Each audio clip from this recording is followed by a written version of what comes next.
senhoras e senhores. Conversa bastante importante. Faz um tempo que nós não recebemos aqui no Almoço de Negócios o Eduardo Velho, que é sócio estrategista da Bravont Capital. Eduardo, seja sempre muito bem-vindo. É uma alegria te receber aqui na MRT News. Na última vez que nós conversamos, o Almoço de Negócios ainda era TC News, então nós estamos aqui também numa nova fase do projeto e é sempre muito bom contar com velhos amigos. Tudo bem? Tudo bem, Vinícius? Boa tarde a todos. É um prazer estar aqui para a gente avaliar aí os mercados, os impactos aí de todas as notícias, mas principalmente das medidas que estão sendo anunciadas e do exterior, claro, né?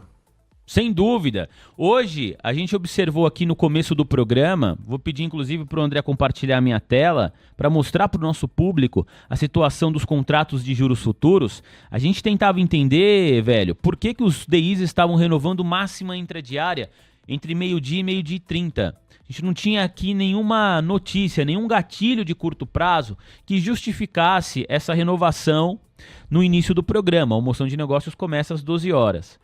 E a nossa audiência no chat, na hora, escreveu assim: Vini, deve ser pela tarifa lá dos Estados Unidos em relação aqui ao Brasil.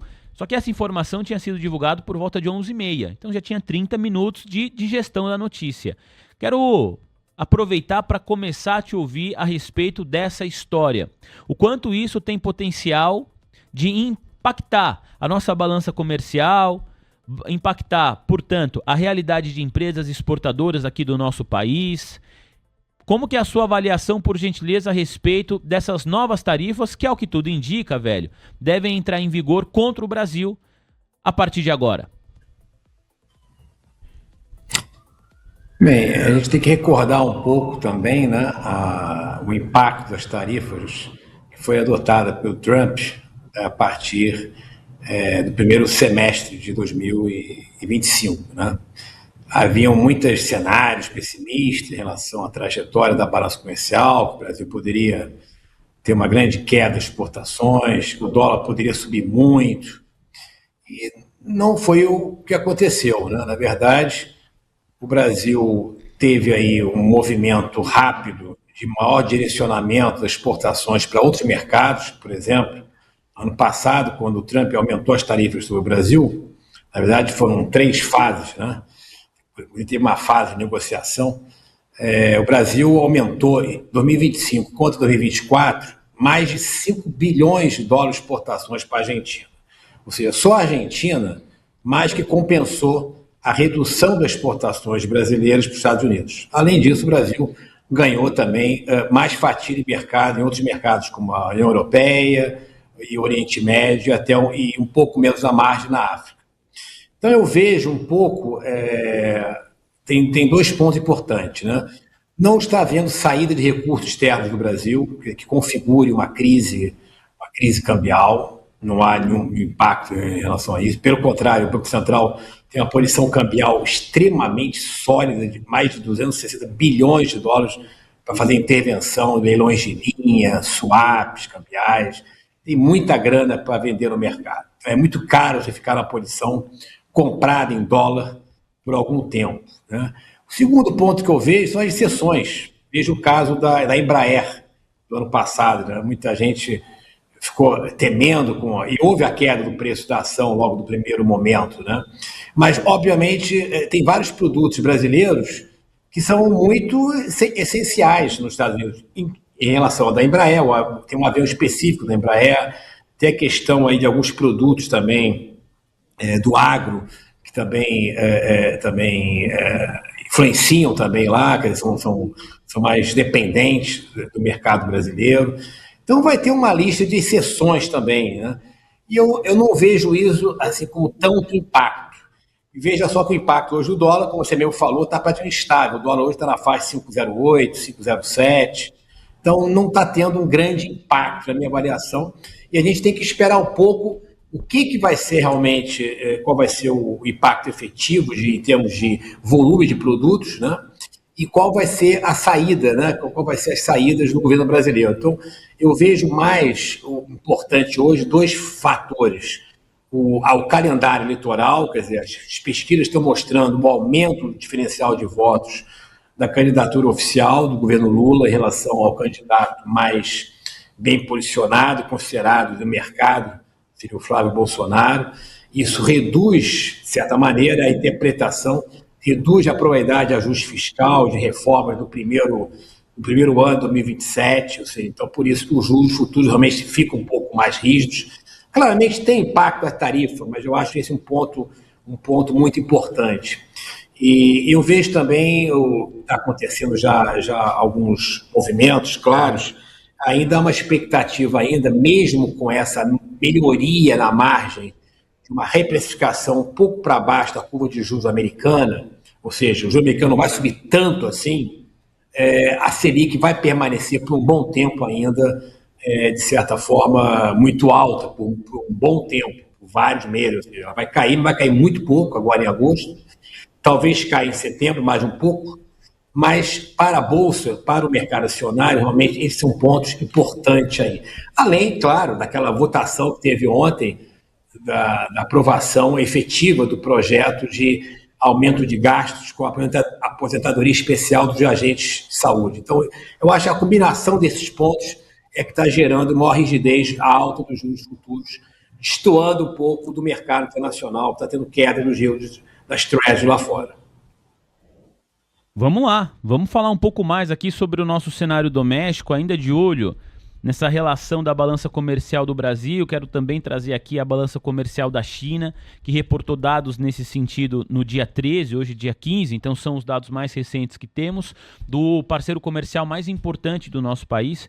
Quando você fala sobre a diferença da movimentação dos DIs aqui no Brasil na comparação com os treasuries americanos, isso fica evidenciado quando a gente olha aqui o DI1F 31, por exemplo, subindo 7 pontos base, o DI1F 36 avançando 7 pontos base e meio. A verdade é que houve até um arrefecimento aqui desses DIs, eles chegaram a subir cerca de 12 pontos base, ainda estão no verde, mas a ponta longa dos contratos de juros futuros houve um arrefecimento aqui nesses ativos, mas estão no verde.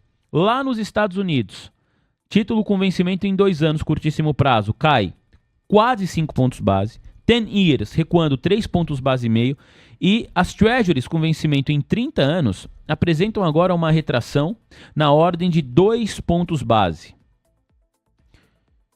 Estou olhando aqui outros títulos ao redor do mundo para ver como foram as performances. E, em geral, estabilidade. Olhando os títulos do Japão, que é uma outra economia importante, financia o mundo inteiro, né? Literalmente, o banco do mundo aqui, o Japão. Pelo menos foi assim nos últimos anos.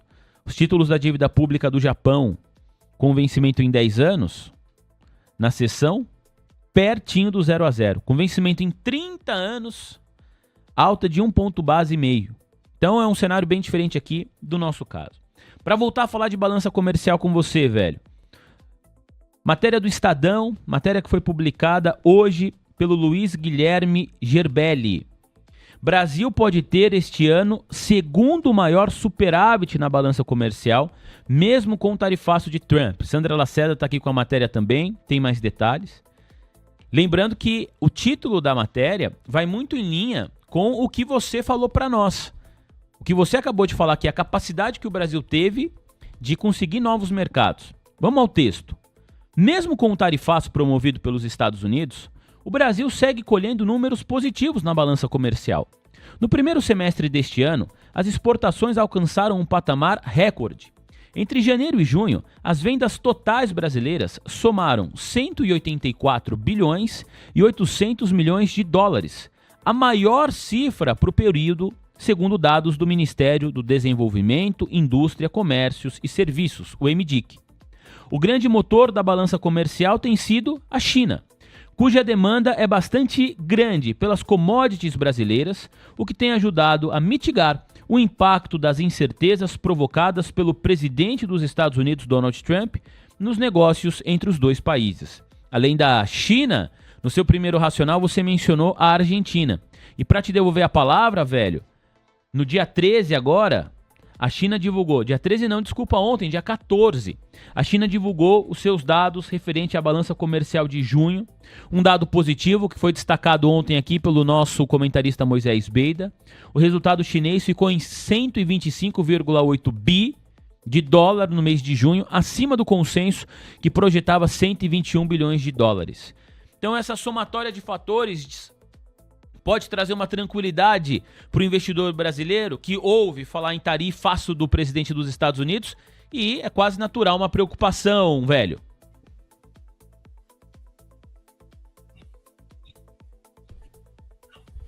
Qual que é a sua avaliação, por gentileza?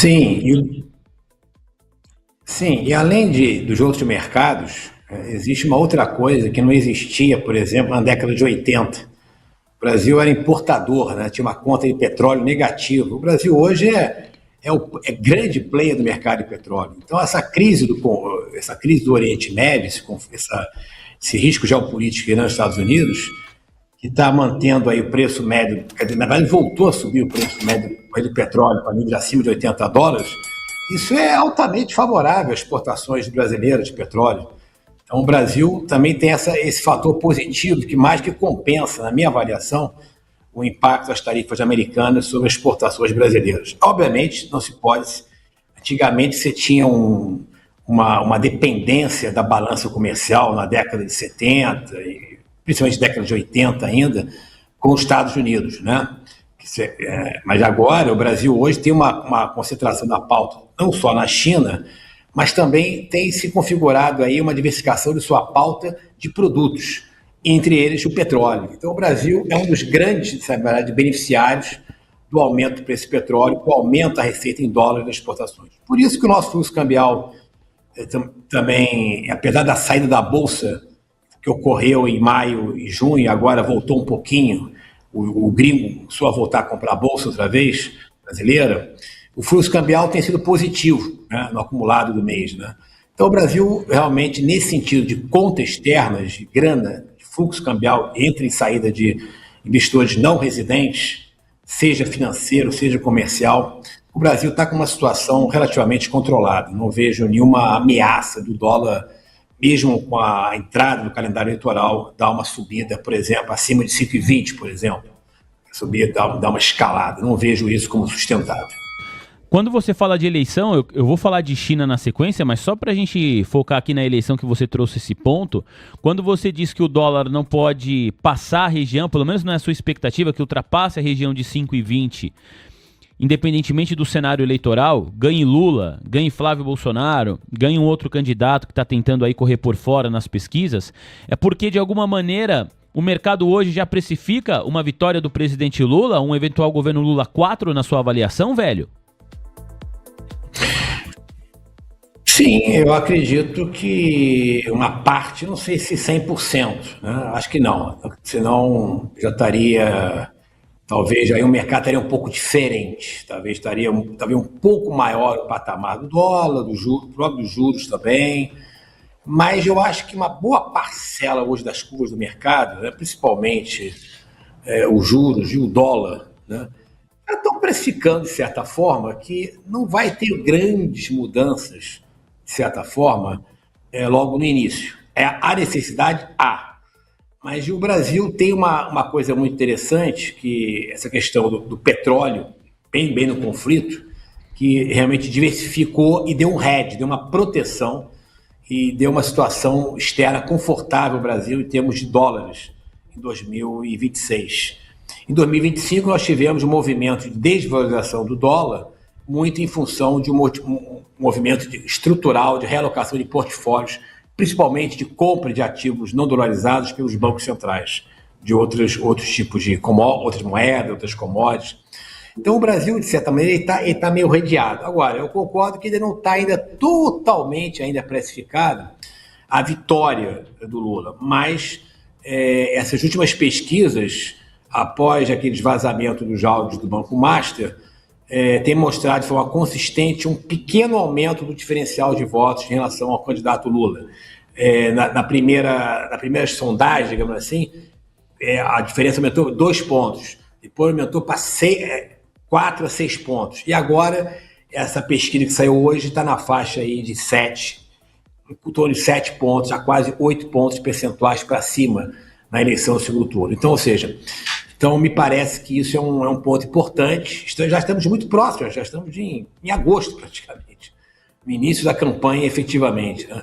Então eu vejo isso como um ponto importante, mostra que o Brasil vai passar bem, que eu acho, pela campanha eleitoral em termos de ativos. É um cenário diferente comparado com outras eleições, não é, velho?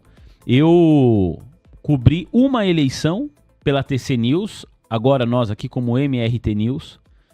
Foi a eleição de 2022, talvez a eleição mais acirrada da nossa história, considerando a margem do vencedor para o derrotado no segundo turno. E foi uma eleição que, se a memória não me trai aqui, velho, a gente começou a discutir e falar de eleição e se ia dar Bolsonaro, que até então era o presidente, tinha máquina pública, ou se ia dar Lula, mas desde março a gente falava sobre isso. Essa eleição agora, nós estamos para bater no mês de agosto. Ó, é agosto, setembro, outubro, eleição.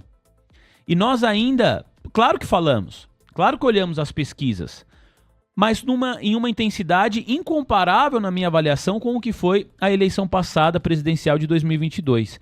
Quero saber se você tem essa mesma sensação e se é esse cenário geopolítico que rouba, que tira um pouco da atenção do investidor brasileiro dessa dinâmica eleitoral e coloca essa atenção, e quando eu digo atenção, eu também estou falando sobre alocação de recursos, a depender muito mais do que vai acontecer no mundo do que necessariamente da decisão que os brasileiros vão tomar em outubro nas urnas. Qual que é o seu pensamento sobre isso, Eduardo Velho, por gentileza? Eu vou dar uma visão, uma ótica na ótica de gestão de investimentos, não da visão economista, digamos assim, né? Antes eu trabalho na parte de gestão de investimentos, né, quando eu trabalho na equipe econômica, eu passei por praticamente todas as eleições, né? Eleições tirando a época do Collor, que eu ainda era bem novo, né? Mas da época do FHC em diante, eu trabalhei no segundo mandato, de 99 a 2002, na equipe econômica. Eu vi realmente que essa eleição de a última eleição de 2022 foi a mais acirrada, né? Você vê que a reeleição do FHC em 98 para 99 foi muito fácil, né? E também a eleição também do 98. E a eleição de 2002 é que foi claramente sim, a grande mudança, ou seja, o mercado ficou muito nervoso naquela época, não sabe, havia uma expectativa que a entrada do governo Lula ia mudar muitas regras do jogo, ia ter maior estatização, ia ter controle de capitais, podia ter nacionalização de terras, carta aos brasileiros, controles. Na verdade, isso. Aí teve aquela carta brasileira e logo no início do mandato ele nomeou o Henrique Meirelles como presidente do Banco Central, o Palocci, ministro da Fazenda naquela época, adotou um superávit primário de mais de 4% do PIB, elevaram os juros, ou seja, realmente mantiveram aí o controle aí pelo menos do primeiro mandato do regime político-econômico. Por que eu acho que não está com tanta intensidade essa questão eleitoral? Eu acho que um pouco também parte da experiência passada, né? O próprio Paulo Guedes houve algumas mudanças importantes que aconteceram, mas em função da pandemia de 2020 e também com algumas limitações também no campo das privatizações, o mercado talvez não esteja interpretando que, independentemente do candidato, vai ter grandes ajustes efetivamente logo em 2027. Então, ou seja, já houve uma dificuldade muito de fazer grandes reformas, como aconteceu na época que eu trabalhei no governo de 99 a 2002, que ali aconteceram várias reformas, reforma fiscal, a LRF, a renegociação da dívida dos estados, a liberalização das contas de capitais, quer dizer, toda conta ou seja, houve várias reformas entre 99 e 2002. E agora eu vejo assim, maior dificuldade. O orçamento hoje brasileiro, praticamente a despesa primária hoje é quase 95% obrigatória. O governo tem que fazer alguma reforma agora. Cada vez que o ano passa e não se faz, há um ceticismo. Então, o mercado ele trabalha sempre assim, com a dinâmica de curto prazo. Então, o mercado ainda não está, de certa forma, muito ainda envolvida com a intensidade da necessidade de uma reforma da Previdência, por exemplo, que tem que ocorrer. Tem que ocorrer o aumento, isso aí é uma coisa sem dúvida.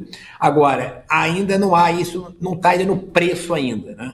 Mas o que eu estou falando aqui no curto prazo, mesmo que ele não esteja no preço, mesmo que comece a haver essa discussão, inclusive a questão daquela promessa de expandir, zerar a tarifa de ônibus público para todo o Brasil, que pode ser uma das promessas de um dos candidatos, eu acho que isso pode até influenciar. Mas eu acho que o Brasil vai passar bem, de certa maneira, se não ocorrer uma crise do mercado acionário norte-americano, uma correção do mercado para baixo norte-americano nos últimos meses, eu vejo sim, eu acho que isso que é o grande ponto. Eu acho que o grande risco hoje é saber se os balanços, os resultados das empresas de inteligência artificial vão entregar bons lucros, bons resultados, após grande expansão de gastos, de investimentos dessas empresas. Então, acho que esse é um ponto relevante também que tem que ser monitorado aí, olhando para 2027. Eu quero falar de China, mas a cada conclusão que você oferece aqui ao nosso público, velho, eu já tenho uma outra pergunta para emendar no seu racional. E eu não quero perder esse gancho que você falou agora sobre o resultado das empresas de tecnologia, por dois motivos. Primeiro, porque a temporada de balanço nos Estados Unidos está pegando fogo. Começou agora a engrenar, com o setor financeiro sendo protagonista nesses dias iniciais. Segundo, e até mais importante, porque ontem e hoje, essa foi uma pauta levada ao presidente do Banco Central americano, Kevin Warsh, na Câmara dos Representantes e no Senado Federal dos Estados Unidos. Ele teve que falar muito a respeito da capacidade das empresas de tecnologia que investiram de forma pesada e na capacidade dessas companhias em transformar esses investimentos, esse capex, em geração de caixa, em receita e, portanto, na geração de valor para o PIB dos Estados Unidos. Você não é analista de empresa, você é economista, mas conhece muito de mercado financeiro. Do ponto de vista da sua especialidade, do ponto de vista econômico, como você está olhando para essa questão das empresas de inteligência artificial, semicondutores, e qual é a capacidade que essas empresas têm, no curto e médio prazo, de fato, de gerar valor para os seus países quando a gente pensa em crescimento de PIB? Perfeito, isso é uma questão, eu acho que uma das questões mais relevantes que eu vejo no curto prazo, que vai influenciar os mercados e a própria gestão dos investimentos aí nos próximos meses. Hoje, o Federal Reserve, o Banco Central norte-americano, após essa ata que foi divulgada ontem, e as próprias declarações do presidente do Federal Reserve, Kevin Warsh, está muito claro. Eles estão na torcida, mas estão esperando, de certa maneira, estão trabalhando com um cenário mais provável que a expansão dos gastos do IA, né, de data center, né, de semicondutor, para todos os investimentos, vão gerar bons resultados. Por quê? Porque eles estão falando, eles vão verificar se realmente a inflação vai aumentar. Se a inflação, ou seja, se a demanda de gastos, de investimento dessas empresas de tecnologia forem muito expressivas e a inflação não subir tanto, é sinal que está tendo aumento da produtividade americana. Então você vai ter um cenário onde a produtividade americana continua ainda subindo, boa, com o cenário de inflação controlada, e o Banco Central pode até, de certa maneira, em algum momento futuro, em final de 2027, não sei, até cair os juros. Esse é o cenário, mais ou menos, eu acho que eu vejo na maioria dos membros do FED. Hoje, no curto prazo, estão divididos entre manutenção e alta dos juros, mas também um pouco menos pessimistas do que estavam há uns 2 meses atrás, após esses resultados melhores da inflação. Então, o que eu vejo no resumo aí? Vai ser muito importante que esses balanços, esses resultados das empresas, pelo menos nos próximos 2 trimestres, do IA, claramente de tecnologia, eles entreguem bons resultados. E os indicadores internos da economia norte-americana continuem mostrando o aumento da produtividade. Foi que, inclusive, ele destacou no discurso dele. Isso, para mim, é fundamental, porque isso aí vai dar um movimento que talvez o Fed não precise aumentar tanto os juros como está precificado no mercado futuro. Tipo, 3 altas de juros, por exemplo, de 25 pontos. Em setembro, outubro, ainda até março, mais de 25. Então, isso pode ainda reduzir, ou seja, se esses resultados realmente forem melhores, né, as empresas vão sendo, na verdade, há várias válvulas de escape, ou seja, várias informações são divulgadas pelos mercados, vendas mensais das empresas. Isso aí vai ser fundamental para saber se essa demanda forte de investimentos não vai gerar essa inflação toda e, principalmente, ela vai gerar resultados para evitar a correção das bolsas americanas e exatamente evitar que ocorra, aí sim, uma desvalorização das moedas emergentes, uma subida do dólar aqui no Brasil, ou seja, é evitar que o mercado norte-americano ele siga, de certa maneira, sendo uma alta, né? Mesmo que seja moderada, mas uma alta, uma trajetória sustentável, e evite uma correção muito forte dos países emergentes, das bolsas emergentes, como o Brasil. Então, acho que essa é a variável-chave. Aparentemente, os indicadores mostram, por enquanto, que a produtividade americana está boa ainda. Isso é um indicador importante para o Banco Central norte-americano, por exemplo, evitar a necessidade de elevar muito a taxa de juros. Aqui, só para a gente encerrar esse tema, velho, e pedindo desculpas porque o nosso combinado, aliás, a Sandra Lacerda, que fechou a entrevista hoje aqui com o Eduardo Velho, era até 2 horas da tarde, já são 2h12, a gente está passando um pouquinho do horário, mas é que a conversa tá boa. O Kevin Warsh também foi questionado sobre o dado do CPI de ontem, e hoje nós tivemos um PPI, então CPI, inflação ao consumidor dos Estados Unidos em junho, e hoje a inflação ao produtor, PPI, ao produtor americano, também em relação ao mês passado. Os dois dados vieram abaixo da expectativa. Ontem, na Câmara dos Representantes, o Kevin Warsh foi questionado sobre esse dado. Se esse dado, de fato, já mostrava que a política monetária americana está sendo bem endereçada. E ele respondeu que não. Que do ponto de vista estrutural, esse dado ainda não representa uma sinalização concreta, que ele quer esperar um pouco mais. Eu queria te ouvir a respeito disso. Então, primeiro, se você concorda com essa visão de que o CPI de ontem, de fato, foi um dado importante quando a gente pensa em levar a inflação dos Estados Unidos para a meta, nesse trabalho do Banco Central, mas apesar de um dado importante nesse sentido, ainda é muito cedo para falar que a missão está cumprida. Você concorda com esse posicionamento do Kevin Warsh? Eu concordo plenamente. Vou fazer a minha análise aqui olhando na ótica do investimento, na gestão de investimentos. Foi importante essa desaceleração do CPI, ficar abaixo do esperado, e também o PPI. O PPI, a inflação produtor americana, o PPI, não é tão relevante para as decisões do Federal Reserve, é um indicador mais volátil. Mas, quando você está no movimento de assimetria de informação, qualquer informação adicional torna-se relevante, né? A gente aprende isso ao longo do tempo. Então, os dois números foram relevantes para tirar um pouco a pressão da alta dos juros no mercado futuro. Ou seja, a probabilidade de elevação do juro americana, que ainda continua como sendo um cenário predominante, pelo menos de 2 altas de 25 pontos nos próximos meses, nas próximas decisões, ainda é o cenário, mas deu uma reduzida. Então, foi importante isso. Agora, como ele mesmo falou, Kevin Warsh, a situação ainda não está controlada. Veja só que o preço médio do barril de petróleo, a gente estava contando aí com um acordo, aí, uma assinatura de um acordo entre Irã e Estados Unidos, para justamente consolidar a estabilidade do preço do petróleo, ter uma queda maior abaixo de $70, e o preço do barril, em poucos dias, já subiu praticamente 16%. Agora não sei como é que está agora, mas está 2 dias, ou seja, subiu 20%. E nos Estados Unidos, o mercado lá é privado. Então, o preço do petróleo sobe, a gasolina lá fora sobe, os mercados, lá a gasolina começa a subir de novo.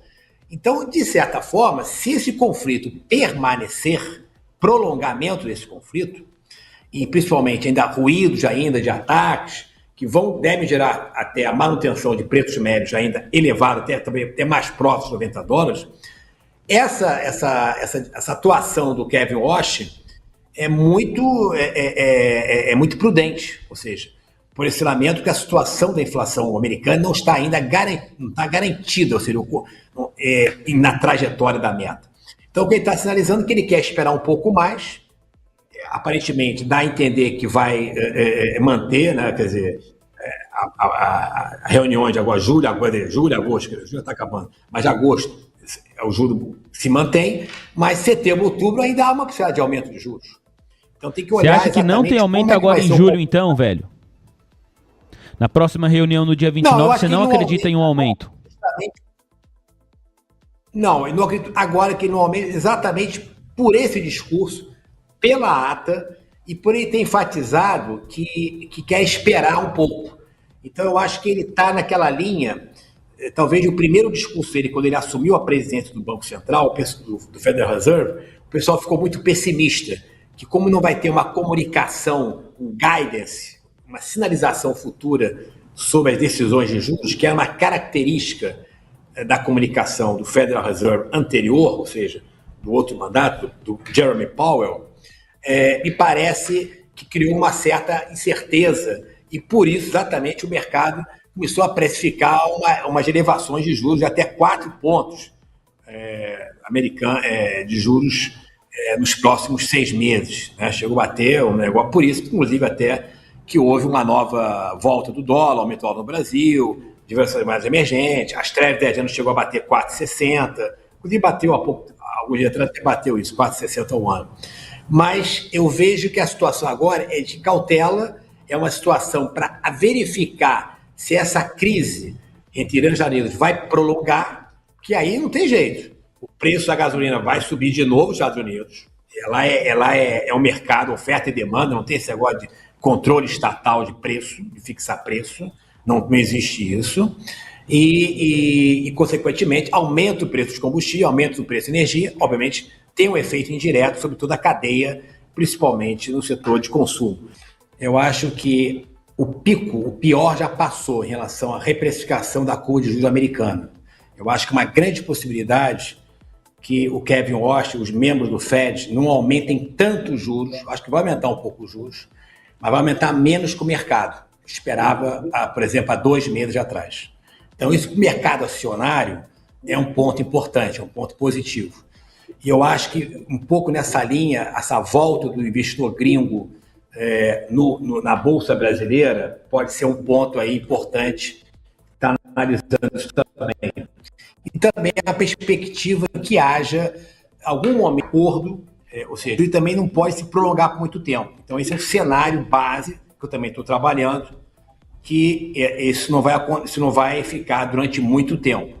Então por isso que eu estou moderadamente otimista ainda com o movimento do dólar e também na curva de juros. O juro real está muito elevado no Brasil. O juro real de 8%, 8,5% nos papéis longos é muito alto. Realmente muito atrativo para você ficar em algum movimento na frente, ficar vendido em juros. Então, a minha visão é um pouco mais otimista, moderadamente, em relação à trajetória da inflação norte-americana ao longo dos próximos meses. Velho, obrigado pela sua participação, pela conversa aqui, sempre agrega muito. Um abraço para você, ótima semana, e os microfones da MRT News ficam à disposição para as próximas oportunidades. Até lá! Nisso, um abraço a todos aí e também passando, todo mundo aí da equipe. É um prazer estar nessa TV que fala de forma analítica, de forma técnica, de forma objetiva para os investidores também. Isso faltava realmente no mercado, ok? Um abraço a todos.